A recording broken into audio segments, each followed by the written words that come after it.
Assalamualaikum warahmatullahi wabarakatuh. Kami dari kelompok 5 akan menjelaskan tentang pengembangan motif dan motivasi belajar peserta didik.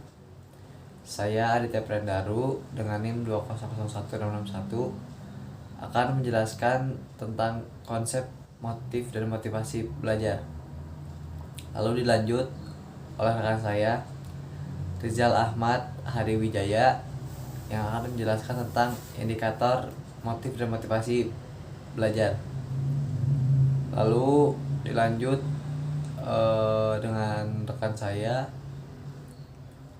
Ilham Azari Penjahitan yang akan menjelaskan tentang pengukuran motif dan motivasi belajar. Lalu yang terakhir akan dijelaskan oleh Yahya Adi Kusuma tentang memfasilitasi pengembangan motif dan motivasi belajar peserta didik. Konsep motif dan motivasi belajar. Abin Syamsuddin mengartikan motif adalah suatu keadaan kompleks dan kesiapsediaan dalam diri individu untuk bergerak ke arah tujuan tertentu, baik disadari maupun tidak sadari. Dari pengertian itu dapat diambil gambaran bahwa setiap kegiatan individu selalu ada kekuatan yang mendorongnya dan selalu mengarah kepada suatu tujuan.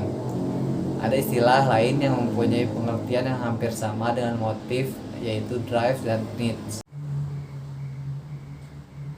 Menurut Muhammad Surya dan Nana Syaudin Sukmadinata, drive digunakan untuk dorongan-dorongan dasar atau kebutuhan dasar seperti makan, minum, perlindungan, seks, dan lain-lain.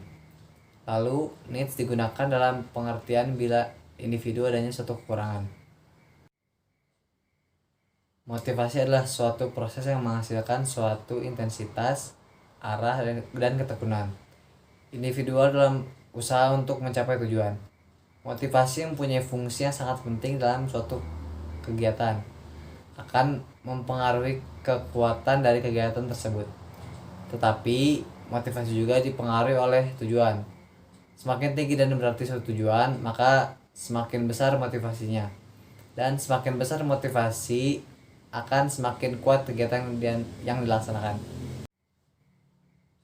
Ada 3 langkah proses motivasi. Yang pertama, adanya suatu kondisi yang terbentuk dari tenaga-tenaga pendorong, yaitu desakan, motivasi, kebutuhan, dan keinginan, yang menimbulkan suatu ketegangan. Yang kedua, berlangsungnya kegiatan atau tingkah laku yang diarahkan kepada pencapaian suatu tujuan, yang akan mengurangi atau menghilangkan ketegangan. Yang ketiga, pencapaian tujuan dan berkurangnya atau hilangnya ketegangan.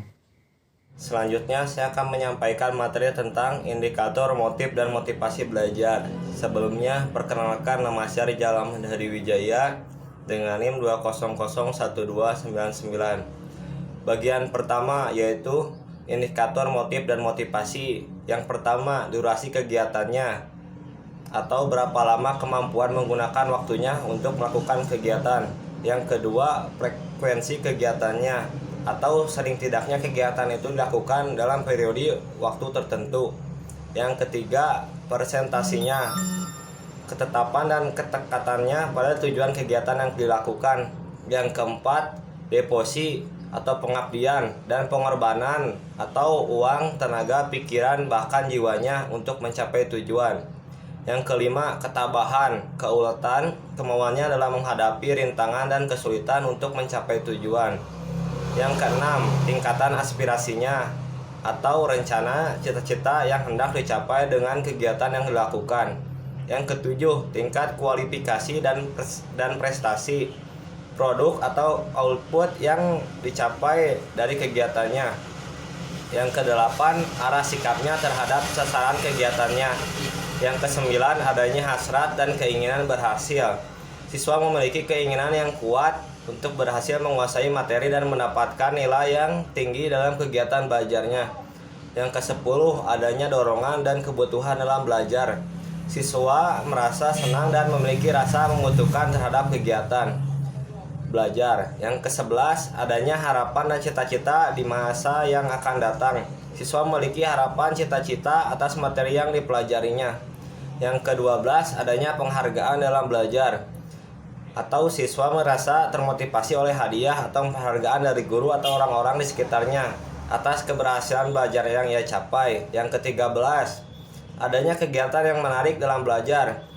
Siswa merasa tertarik mengikuti kegiatan pelajaran. Yang ke-14, adanya lingkungan belajar yang kondusif sehingga memungkinkan seorang siswa dapat belajar dengan baik.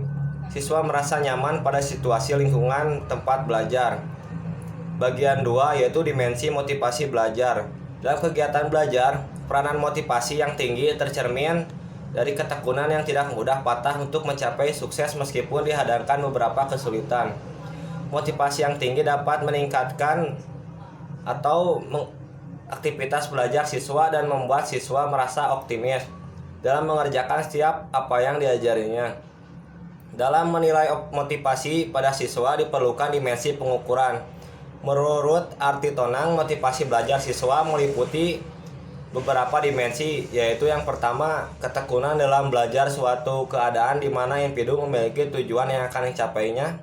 Yang kedua, ulet dalam menghadapi kesulitan-kesulitan dan hambatan dalam kegiatan belajar pasti ada dan tidak dapat dihindarkan. Yang ketiga, minat dan ketajaman perhatian dalam belajar seorang siswa dalam meraih tujuan belajarnya harus memiliki minat yang kuat, karena dengan memiliki minat yang kuat udah pasti siswa tersebut. Yang keempat, memiliki motivasi belajar yang tinggi untuk meraih dan mengejar tujuan belajarnya. Yang kelima, berprestasi dalam belajar. Dan kesuksesan dan kebersihan dari suatu tujuan belajar banyak dilihat dari hasil belajarnya, yaitu persen dan prestasi belajar. Yang keenam, mandiri dalam belajar. Kemandirian dalam belajar sangat penting karena dengan kemandirian seorang akan selalu berusaha secara individu dan tidak selalu bergantung pada orang lain. Selanjutnya saya akan menyampaikan materi tentang pengukuran motif dan motivasi belajar. Sebelumnya saya ingin memperkenalkan diri, nama saya Ilham Azari Panjaitan, NIM 2000061. Nah, riset motivasi pengukuran motif ada 3, yaitu yang pertama ada observasi dan dugaan. Yang kedua ada laporan objektif. Yang ketiga ada riset kualitatif. Selanjutnya ada tipe-tipe motivasi. Tipe-tipe motivasi terbagi menjadi 2. Yang pertama motivasi intrinsik. Adalah motivasi yang memberikan kesenangan, kepuasan karena melakukan sesuatu perilaku yang tidak mengharapkan imbalan. Sebagai contoh, seorang peserta didik yang rajin bertanya dalam forum diskusi.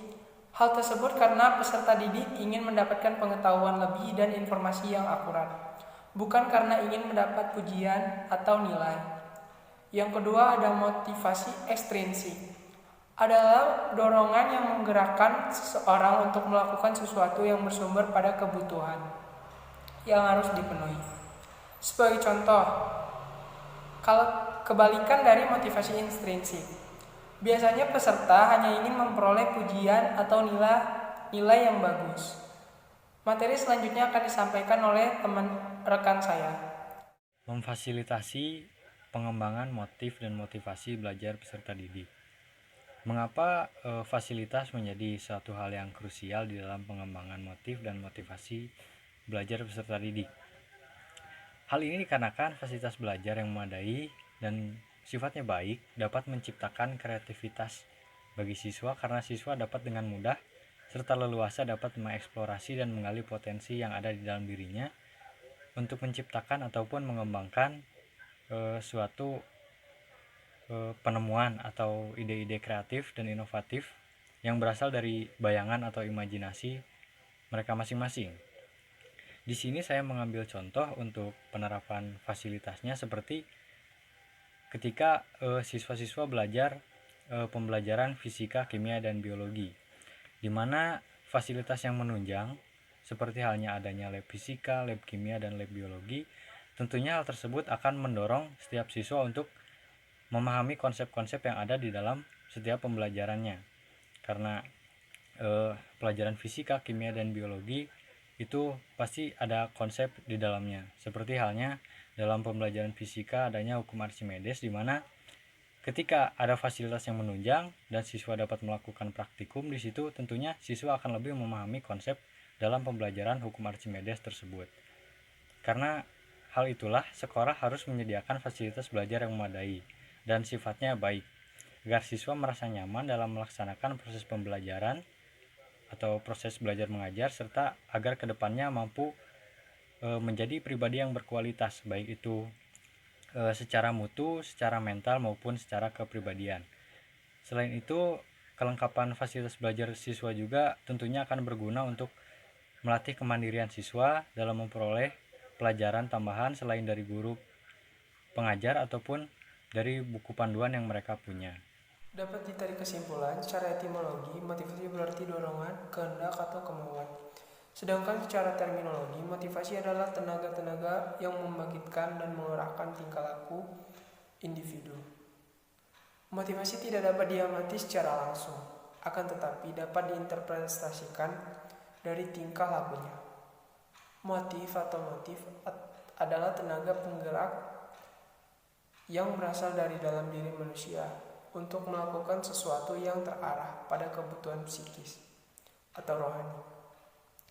Desakan atau drive diartikan sebagai dorongan kebutuhan jasmania.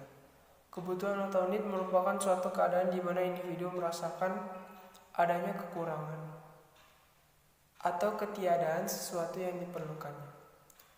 Ketiga hal tersebut sangatlah berkaitan erat dan susah dipisahkan, karena semuanya termasuk kondisi yang mendorong individu melakukan suatu kegiatan yang mana kondisi tersebut disebut dengan motivasi. Dilihat dari berbagai aspek, motivasi terbagi menjadi beberapa macam. Motivasi dibagi menjadi dua, yakni motivasi intrinsik dan ekstrinsik. Motivasi berkaitan erat dalam proses pembelajaran agar tercipta suasana kegiatan belajar mengajar yang efektif yang dapat mewujudkan hasil belajar yang memuaskan. Demikianlah hasil presentasi kami. Mohon maaf apabila ada kesalahan.